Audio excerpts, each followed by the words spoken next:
দেশের ৮টি অঞ্চলে ৬০ কিলোমিটার বেগে ঝড় হতে পারে, তাই সে সকল এলাকার নদী বন্দরে তোলা হয়েছে সংকেত। বৃহস্পতিবার এমন পূর্বাভাস দিয়েছে আবহাওয়া অফিস।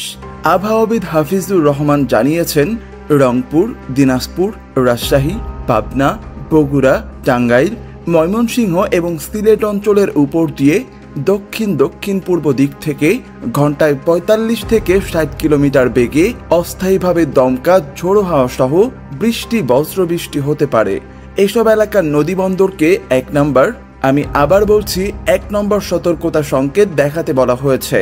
৩ দিনের অন্য এক পূর্বাভাসে বলা হয়েছে, বৃহস্পতিবার সন্ধ্যা পর্যন্ত রংপুর, ময়মনসিংহ ও সিলেট বিভাগের অনেক জায়গায় এবং রাজশাহী, ঢাকা, খুলনা, বরিশাল ও চট্টগ্রাম বিভাগের কিছু কিছু জায়গায় অস্থায়ীভাবে দমকা হাওয়া সহ হালকা থেকে মাঝারি ধরনের বৃষ্টি, বজ্রবৃষ্টি হতে পারে।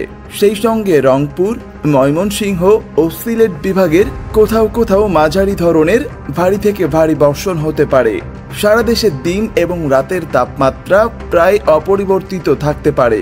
বৃহস্পতিবার সন্ধ্যা থেকে শুক্রবার সন্ধ্যা পর্যন্ত রংপুর ও ময়মনসিংহ বিভাগের কিছু কিছু জায়গায় এবং রাজশাহী, ঢাকা, খুলনা, বরিশাল, চট্টগ্রাম ও সিলেট বিভাগের ২-১ জায়গায় অস্থায়ীভাবে দমকা হাওয়া সহ হালকা থেকে মাঝারি ধরনের বৃষ্টি, বজ্রসহ বৃষ্টি হতে পারে।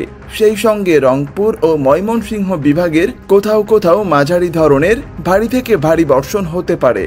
সারা দেশে দিন এবং রাতের তাপমাত্রা সামান্য বৃদ্ধি পেতে পারে।